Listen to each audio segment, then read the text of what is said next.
Guys welcome back to my channel once again. Hope you are doing well. Times of India का editorial पढ़ना start करते हैं।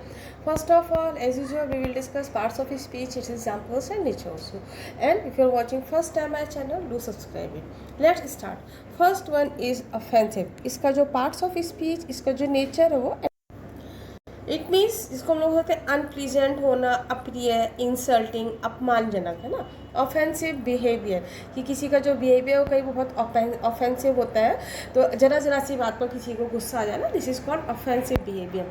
Language और remark, किसी के लिए किसी की लैंग्वेज, किसी की बात करने का तरीका भी कई बार बहुत ज़्यादा ऑफेंसिव होता है। एंड रिमार्क स्टेटमेंट, किसी के लिए आप कोई बात बोलना चाह रहे हैं या अपनी बात को एक्सप्रेस करना चाह रहे हैं तो वो बहुत ही ऑफेंसिव रिमार्क देना किसी को। इसका अगर अपोजिट देखें इट मीन्स इनऑफेंसिव। सेकेंडली अगर इसका यूज़ हम देखेंगे, यूज्ड फॉर और कनेक्टेड विद अटैकिंग, आक्रमण करने के लिए प्रयुक्त या आक्रमण या अभिषेक में। ऑफेंसिव वीपन्स, जो हम लोग जो वीपन्स जो युद्ध के टाइम पर जो हथियार जो यूज़ करते हैं, this is called as an offensive weapons. इसको हम लोग as an adjective and noun दोनों तरह से यूज़ कर सकते हैं। नाउन में अगर यूज़ करेंगे मिलिट्री अटैक, इसको लोग सैन्य आक्रमण भी बोलते हैं। Next one is cease fire. Cease fire it's a noun, ये इसको हम नाउन की तरह यूज़ करते हैं। It means an agreement between two groups to stop fighting each other. दो युद्ध या दो देशों के बीच जो समूहों के बीच जो लड़ाई ना करने का जो समझौता होता है, this is called cease fire, जिसको हम लोग युद्ध विराम भी बोलते हैं। या लंबी लड़ाई के बाद जब युद्ध को जो रोका जाता है, this is called cease fire. Next one is catastrophe. It is used as a noun, इसको हम नाउन की तरह यूज़ करते हैं। It means a sudden disaster that causes great suffering और damage.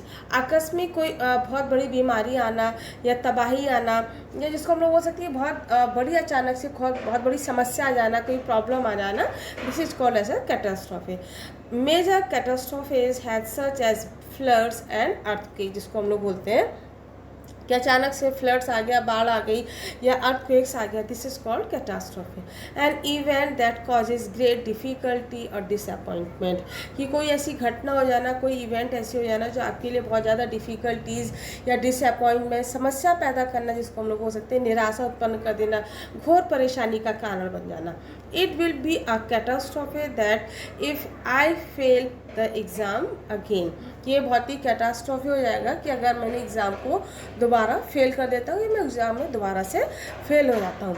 Next one is act on. ये आपका phrasal verb है। Act on means to urge और एनकरेज, किसी को अर्ज करना, एनकरेज करना, उत्साहित करना, टू डू समथिंग, वो काम करने के लिए दैट इज यूजुअली फुलिश और डेंजरस, जो या तो बहुत मूर्खतापूर्ण काम होगा या बहुत ही खतरनाक होता है। Netanyahu act on by far right members of his war cabinet, उनके युद्ध के जो कैबिनेट के जो कुछ मंत्री हैं उनके द्वारा वो एनकरेज किए जा रहे हैं, उत्साहित किए जा रहे हैं। On by far right members means उनके कैबिनेट के कुछ ऐसे मेंबर्स हैं जिनके द्वारा वो एक मूर्खतापूर्ण काम करने के लिए उत्साहित किए जा रहे हैं, उनको एनकरेज किया जा रहा है। Next one is ostensible. Ostensible इसका जो पार्ट्स ऑफ स्पीच, इसका जो नेचर है वो एडजेक्टिव है। ऑस्टेंसिबल मीन्स सीमिंग और स्टेटिंग to be real or true but not necessary real or true, means कोई भी चीज़ ऐसी है जो आपको ऐसा लगता है कि वास्तविक जैसा होना पर वास्तविक नहीं है। मीन्स आपको देखने में लगेगा कि दिस इज़ रियल, कि ये रियल चीज़ है, बट वो रियल नहीं होता, वो एक केवल दिखावटी होता है। एग्जाम्पल अगर देखते हैं, the ostensible reason she gave for her absence was illness, कि वो एक उसने जो रीज़न दिया कि अपनी बीमारी का, कि जिसकी वजह से वो एब्सेंट थी, वो केवल एक दिखावटी रीज़न था, जिसको हम लोग झूठ बोलना भी बोल सकते हैं। Next one is tight rope. Tight रोप होता है कि किसी भी कठिन समस्या में चलना, डिफ़िकल्टी जिसको हम लोग बोल सकते हैं। टाइट रोप ये एक तरह से फ्रेजल वर्ब की तरह यूज होता है।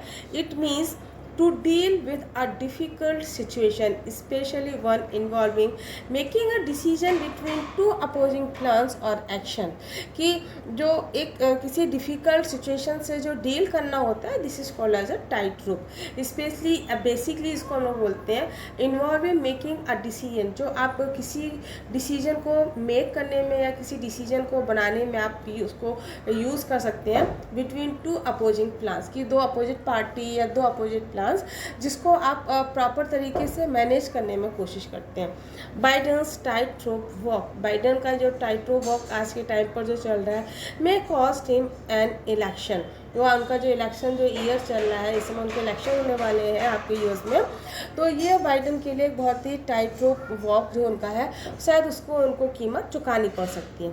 Next one is cut off, ये आपका नाउन है कट ऑफ, द लेवल और time at which something stops, सीमांतर का समय जिसको हम लोग को स्तर या समय जहाँ पर हम आराम बिंदु देते हैं, मीन्स जहाँ पर हमको रुक जाना चाहिए, जहाँ पर हमको स्टॉप कर देना चाहिए। इट्स हाई टाइम, ये अब एक सही समय आ चुका है, हाई टाइम मीन्स सही समय आ जाना, राइट टाइम आ जाना, तो कह रहा है अब ये राइट टाइम आ चुका है। वॉशिंगटन कट्स ऑफ नेतन्याहू, कि वॉशिंगटन को अब नेतन्याहू से कट ऑफ कर लेना चाहिए। Next one is rein in, to limit और कंट्रोल, किसी भी चीज़ को कंट्रोल करना या उसको लिमिट में करना। कांग्रेस मस्ट रेन इन स्पेंडिंग यूजलेस टॉपिक, कांग्रेस जो है वो टाइम टाइम पर जो यूजलेस टॉपिक पर डिस्कशन करती है या अपने भाषण में अपनी स्पीच में कुछ इस तरह के वर्ड्स वो यूज़ कर देती है जिसके कारण या कुछ कांग्रेस के ऐसे डिसीजन भी हो गए कि नंबर ऑफ द पीपल उसके खुद के बहुत सारे लोगों को कांग्रेस को छोड़ते चले आ रहे हैं, तो कांग्रेस को शायद कहीं ना कहीं चीज़ों पर स्टॉप लगा देना चाहिए। So now all the important words of this topic are completed, इस टॉपिक के जितने भी इंपॉर्टेंट वर्ड्स थे वो हम लोगों ने कंप्लीट कर लिए। Now come to the topic जो स्टॉप बीवी, अब जो बाइडेन के लिए कहा जा रहा है कि हाँ अब बीवी को ये रोक देना चाहिए। Tel Aviv's Rafale offensive will hurt not just Palestinians but also Israel, कि तेल अवीव का जो रफ़ा ऑफेंसिव जो आक्रमण है वो केवल जस्ट नॉट पैलेस्टीनियन, ये केवल पैलेस्टीनियंस को ही नुकसान नहीं पहुंचाएगा बट ऑल्सो इज़राइल, ये इज़राइल को भी नुकसान पहुंचाएगा। Biden must step in means कदम उठाना, तो बाइडेन को जो है वो अब निश्चित रूप से एक कदम उठाना पड़ेगा या उनको कदम उठाना चाहिए। Israel has begun means Israel ने स्टार्ट कर दिया है, बिगन इट्स रफ़ा ऑफेंसिव, इसका जो रफ़ा ऑफेंसिव इसका जो रफ़ा आक्रमण जो है वो उसको स्टार्ट कर दिया है इन सदर्न गाजा में डिस्पाइट इंटरनेशनल अपोजिशन, अंतर्राष्ट्रीय अपोजिशन मीन्स विरोध, अंतर्राष्ट्रीय अपोजिशन के बावजूद भी मीन्स नंबर ऑफ जो मेजर जो कंट्रीज हैं उन्होंने कई बार इसको मना किया है कि शायद अब इज़राइल को अपना जो आक्रमण है अटैक जो है वो रोक देना चाहिए, लेकिन इन सब के बावजूद भी इंटरनेशनल जिसको हम लोग प्रेशर भी बोल सकते हैं कि इंटरनेशनल प्रेशर के बावजूद भी, अंतर्राष्ट्रीय विरोध के बावजूद भी इज़राइल ने अपना जो रफ़ा जो ऑफेंसिव आक्रमण जो था वो गाजा में स्टार्ट कर दिया। एंड यूएस इंक्लिनेशन होता है कि किसी की तरफ इंक्लाइन करना, किसी की तरफ झुकना, बट डिसइंक्लिनेशन इसका अपोजिट हो गया, तो मीन्स उसके अनिच्छा जिसको हम लोग बोलेंगे कि यूएस की अनिच्छा के बावजूद भी या यूएस के मना करने के बावजूद भी आपके जो इंटरनेशनल जो कंट्रीज़ हैं, जो मेजर कंट्रीज़ हैं, उनके मना करने के बावजूद भी, उनकी अनिच्छा के बावजूद भी इज़राइल ने रफ़ा जो ऑफेंसिव आक्रमण गजा में स्टार्ट कर दिया।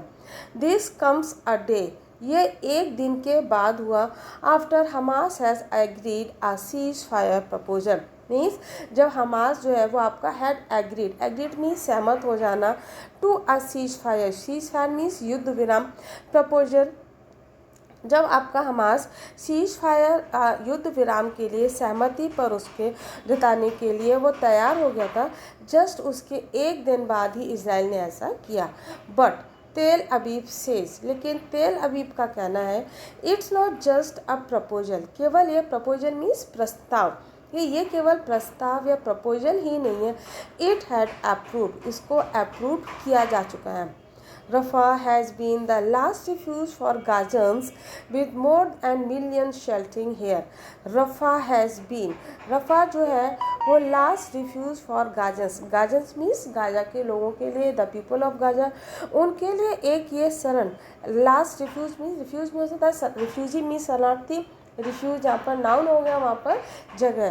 तो जो गाजा के लोगों के लिए एक बहुत बड़ा वो शरण स्थल बन चुका है। With more than a million, जहाँ पे मिलियन से ज़्यादा जो गाजा के जो लोग हैं शेल्टरिंग हेयर, वहाँ पर वो शेल्टर ले रहे हैं, वहाँ पर वो शरण ले रहे हैं। यूएन हैज़ वन मीन्स चेतावनी देना। यूएन ने इसको चेतावनी दी है ऑफ कैटास्ट्रोफी, जिसको हम लोग बोल सकते हैं कैटास्ट्रोफी मीन्स होना कि तबाही। तो यूएन ने इसको एक चेतावनी दी है कि ये बहुत बड़ी तबाही होगी। बट नेतन्याहू, लेकिन नेतन्याहू मानने को तैयार ही नहीं है। एक्ट ऑन मीन्स उत्साहित होना या उनको इनकरेज किया जाना, गलत काम के लिए पुश करना। Act on by far right members of his bar cabinet, he is not listening।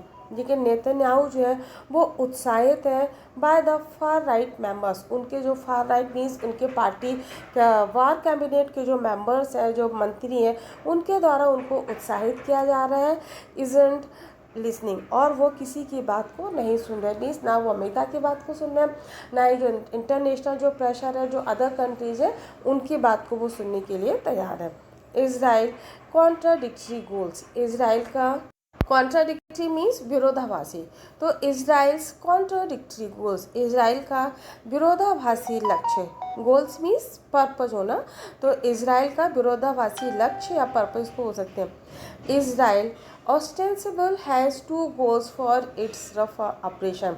Israel जो है वो ऑस्टेंसिबल मीन्स जिसको हम लोग निश्चित तौर पर बोल सकते हैं कि जाहिर तौर पर, हैज़ 2 गोल्स, उसके पास 2 गोल हैं, 2 पर्पज़ हैं।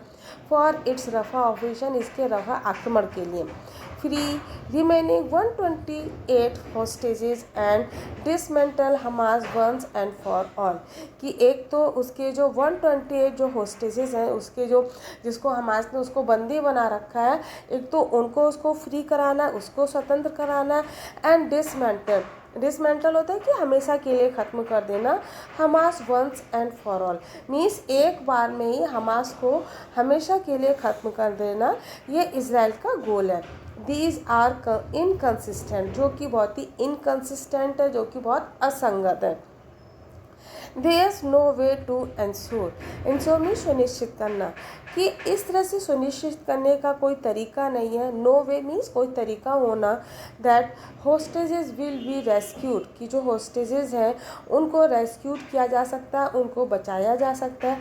Following a major military operation, इतने बड़े मिलिट्री ऑपरेशन के बाद मीन्स इतने बड़े युद्ध के बाद 128 जो उनके होस्टेजेस हैं उनको बचाया जा सकता है। इनफैक्ट वास्तव में अ मैसिव ऑपरेशन, इतना बड़ा जो ऑपरेशन थ्रेटन्स देयर लाइफ, वो उनके जीवन को धमकी दे, थ्रेटन मीन्स धमकी देना, बट यहाँ पर धमकी देने से मतलब यहाँ पर होता है कि खतरे में। तो इतना बड़ा जो मासिव ऑपरेशन है वो उनकी ज़िंदगी को भी खतरे में डाल सकता है। देयर रिलीज़, उनका जो रिलीज़, उनको मुक्त करना। रिक्वायर्ड मीन्स ज़रूरी होना, आवश्यक होना, नेसेसरी होना, बहुत ही ज़रूरी हो गया। सीज फायर, कि युद्ध विराम, सीज फायर मीन्स युद्ध विराम या युद्ध को रोक दिया जाए। And hostage prisoners swap, hostage prisoner swap means जो अदला बदली करना, जो बंधक है उनकी अदला बदली करना। होस्टेज मीन्स बंधक और प्रिजनर्स मीन्स जो बंधक है, तो जो होस्टेज जिनको बंधक बना रखा उनका स्वैपिंग करना। स्वैप मीन्स अदला बदली करना, तो जो होस्टेज हैं जो बंधक है उनकी अदला बदली करना। दिस इज़ प्रिसाइसली, और ये निश्चित रूप से, what the family members of hostages have been demanding for a month। हाँ, और निश्चित रूप से ये जो बंधक जो बना रखा है उनको फ्री करने के लिए उसके फैमिली मेम्बर्स हैं, जो बंधक हैं उनके फैमिली मेम्बर्स महीनों से, फॉर मंथ मीन्स महीनों से ही, डिमांड मीन्स मांग करना, महीनों से इसी बात की मांग कर रहे हैं कि जो बंधक है उनकी अदला बदली कर ली जाए। क्रिएटिंग मोर हमास, इस तरह से कह रहे हैं इज़राइल जो है वो और ज़्यादा हमास को क्रिएट कर रहा है। मीन्स और ज़्यादा हमास जो पैदा हो रहे हैं, means number of the people जो हो सकता है कि एक टाइम के बाद और ज़्यादा हमास ग्रुप जो है इस तरह से या इस टाइप के ग्रुप है वो बन सकते हैं। अ मासिव रफ़ा ऑपरेशन, कि इस लार्ज स्केल पर इतना बड़ा जो मासिव जो ऑपरेशन है, Rafah operation, will lead more Gaza civilians, कि वो लीड करेगा, की तरफ ले जाएगा गाजा सिविलियंस, गाजा के लोगों को, और कैजुअलिटीज़, उसकी कैजुअलिटी में समस्याएं हो जाना, तो गाजा के लोगों की जो समस्याएं, उनके उसके जो सिविलियंस हैं, हो सकता है कि और ज़्यादा ये जो ऑपरेशन जो है वो हमास की तरफ उसको लीड कर सकता है, मीन्स और ज़्यादा हमास इससे पैदा हो सकते हैं। नाउ नंबर मोर देन 34,000, और अभी जो नंबर है वो आपका 34,000 है। So even if Israel eliminates the current crop of Hamas fighters and leaders through the sledgehammer's approach, so even यदि इसराइल एलिमिनेट, अगर इसराइल एलिमिनेट करता है, एलिमिनेट मीन्स होता है कम करना, एलिमिनेट करता है the current crop of Hamas, current crop means Hamas की जो भी हाल की जो फसल है, हाल की फसल मीन्स उनके जो नए जो सैनिक या जो लड़ाके हैं, फाइटर मीन्स लड़ाके, एंड लीडर्स, जो उनके जो लीडर्स हैं, through the sledge hammer approach के द्वारा। The destruction is continue, destruction means बर्बादी, इज कंटिन्यू मीन्स जारी रहती है, यदि उनकी बर्बादी ये कंटिन्यू रहती है, जारी रहती है, to wreak on Gaza, Gaza पर आक्रमण करने के लिए, विल एंश्योर, ये सुनिश्चित करता है, another generation of Palestinian will pick up guns, तो हो सकता है कि पैलेस्टीनियंस की जो अनदर जनरेशन है, आने वाली जो जनरेशन है, हो सकता है वो गन को या बंदूक को उठा ले। इजरायली हर्टिंग, इजरायली जो है वो भी हर्ट हो रहे हैं, वो भी परेशान हो रहे हैं, प्लस इसके साथ any long term military occupation of Gaza will cease Hamas, की लॉन्ग टर्म मिलिट्री ऑक्यूपेशन, कि इतने लंबे समय से, लॉन्ग टर्म से ये जो सैनिक जो ऑक्यूपेशन जो युद्ध जो चल रहा है ऑफ गाजा का विल सी हमास, वो हमास को देख सकता है, Hezbollah and other anti Israeli groups, जो हिजबुल्ला और जो अदर जो इजरायली एंटी ग्रुप्स मीन्स जो इसराइल के अगेंस्ट में है, इन द रीजन, उस एरिया में, फर्दर स्टेप्स अप अटैक, शायद वो अटैक करने के लिए, फर्दर मीन्स दोबारा अटैक करने के लिए वो आगे बढ़ रहे हैं। This will deal a bigger blow to the Israeli economy, हो सकता है कि ये डील कर सकता है अ बिगर ब्लो मीन्स घातक होना, डाउन करना, टू इजरायली इकोनॉमी, इसराइल की जो अर्थव्यवस्था है, शायद उसके लिए बहुत बड़ा ब्लो हो सकता है, घातक हो सकता है। Prevent Israelis from returning home in border, और इजरायली को भी प्रिवेंट कर सकता है, रोक सकता है रिटर्निंग होम, अपने घर वापस आने के लिए बॉर्डर एरिया से, एंड रेन इजरायली रिसोर्सेज, और जो इसराइल का जो रिसोर्सेज है, जिसको उसको प्रॉपर जो इनकम होती है, शायद उसको भी ड्रेन आउट कर सकता है। स्टॉप नेतन्याहूज़ वॉर, कि नेतन्याहू का ये जो वॉर है, वो युद्ध है, ये अब स्टॉप हो जाना चाहिए, अब ये रुक जाना चाहिए। इट्स क्लियर, ये क्लियर है that long term conflict continues, कि जितना द लॉन्गर द कन्फ्लिक्ट, कि जितना लंबा कन्फ्लिक्ट युद्ध कंटिन्यूज जारी रहेगा, कि जितने लंबे समय तक ये युद्ध चलेगा, नेतन्याहू बेनिफिट्स, नेतन्याहू को उतना ही बेनिफिट मिलेगा, उतना ही लाभ मिलेगा।